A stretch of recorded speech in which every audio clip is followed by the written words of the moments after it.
Max Verstappen just called his own car anti-racing, and the internet lost its collective mind. He's leaving Red Bull. He's retiring. The dynasty is over.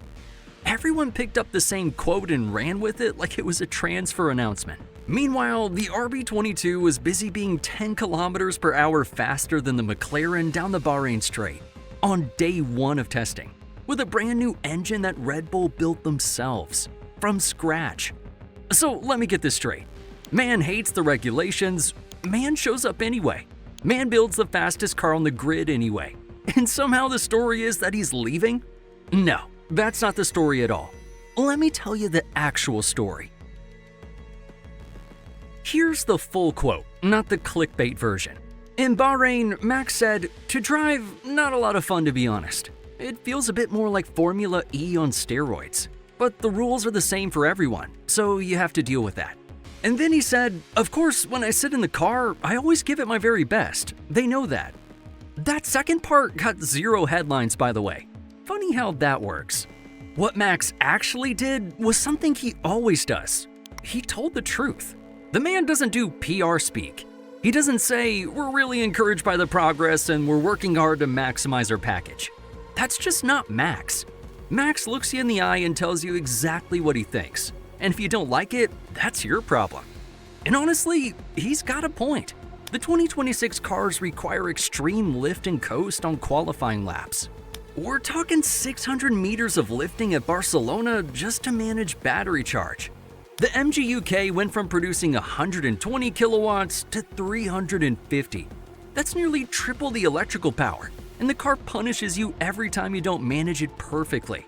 Lewis Hamilton, by the way, called the new regulations ridiculously complex and said the cars felt slower than F2. Hamilton said it. Nobody wrote 47 articles about Lewis leaving Ferrari. But when Max says something uncomfortable, suddenly it's a crisis. Suddenly he's out the door. He's not out the door. And here's where it gets legally interesting. Max Verstappen's Red Bull contract runs until the end of 2028. He cannot leave in 2026. Full stop. Let me explain why, because this is actually kind of fascinating. The 2025 exit clause, the one that had Mercedes sweating all summer, required Max to be outside the top 3 at the summer break. He was third, 28 points clear of fourth place George Russell. Clause closed. Mathematically dead after the Belgian Grand Prix. The 2026 clause is different. According to Sport Build and confirmed by multiple paddock sources, Verstappen is entitled to leave Red Bull mid-2026 only if he's second or lower in the championship by the summer break. Not outside the top 3. Not outside the top 5. Second or lower. Think about that for a second. For the rumors to be true, for Max to actually trigger that clause and walk out, he'd have to be sitting P2 or worse in the standings by the Hungarian Grand Prix. After testing where his car's already the benchmark, with the power unit Toto Wolff himself called the benchmark on day 1. To leave in 2027, he'd apparently need to not be leading the championship. First place, or he walks. This isn't a man on the way out. This is a man whose contract is basically written in his own favor.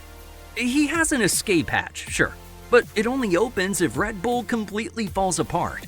And if Red Bull completely falls apart with the car they just brought to Bahrain, then we got bigger problems to discuss.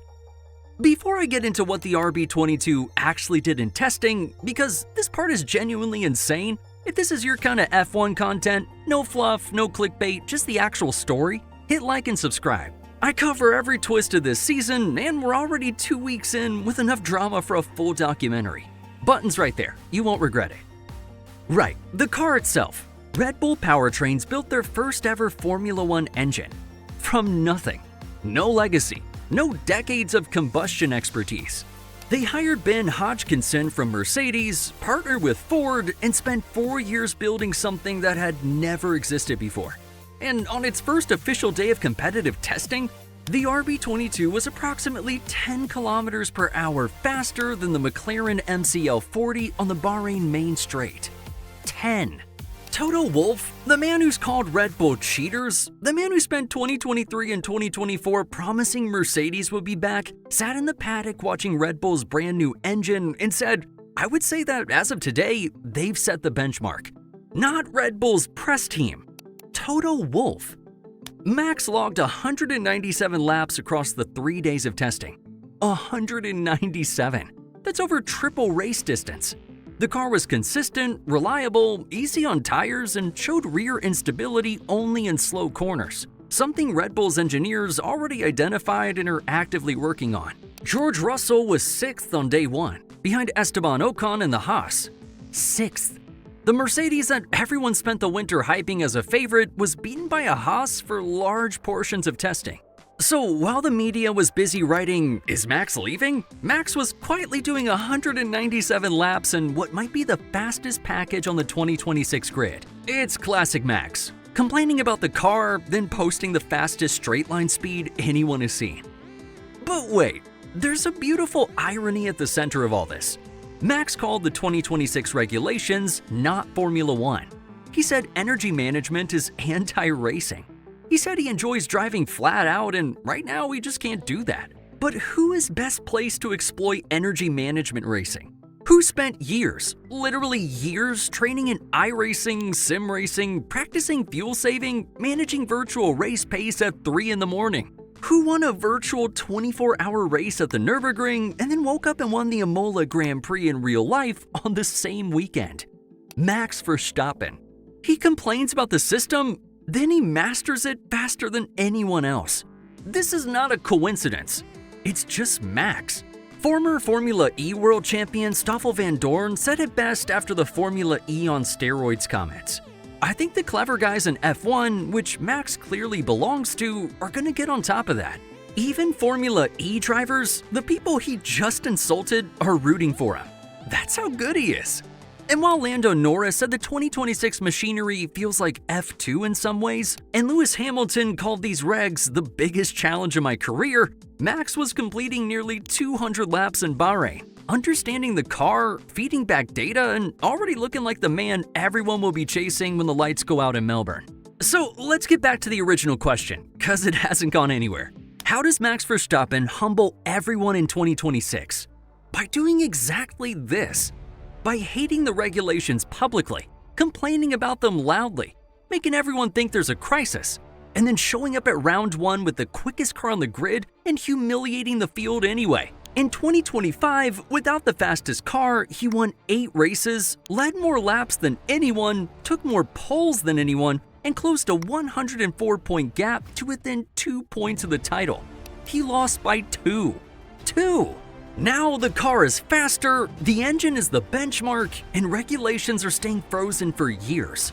And Max has had months to understand every energy deployment trick in the book. 10 to 14 wins is the conservative estimate if the RB22 holds up. And you saw what it did in 3 days of testing. It definitely held up. The only real variable? That 2026 exit clause. If Red Bull somehow collapses, if this benchmark engine turns out to be smoke and mirrors, if the aero package falls apart, if Max finds himself sitting P2 in July looking at his phone, the door opens. Mercedes, Aston Martin, potentially Ferrari down the line. The market's there. But based on what we saw in Bahrain, that man ain't going anywhere. He's gonna sit in that car every Sunday, mutter something about energy management under his breath, and then drive away from the field. Simply lovely. Drop your take in the comments. Type staying if you think Max sees out the 2026 season and goes for title number 5. Type clause if you think Red Bull stumbles and he triggers the exit before summer. And if this was the first honest breakdown you've seen of the Max situation this week, there's a reason for that. Go watch this one next. See you there.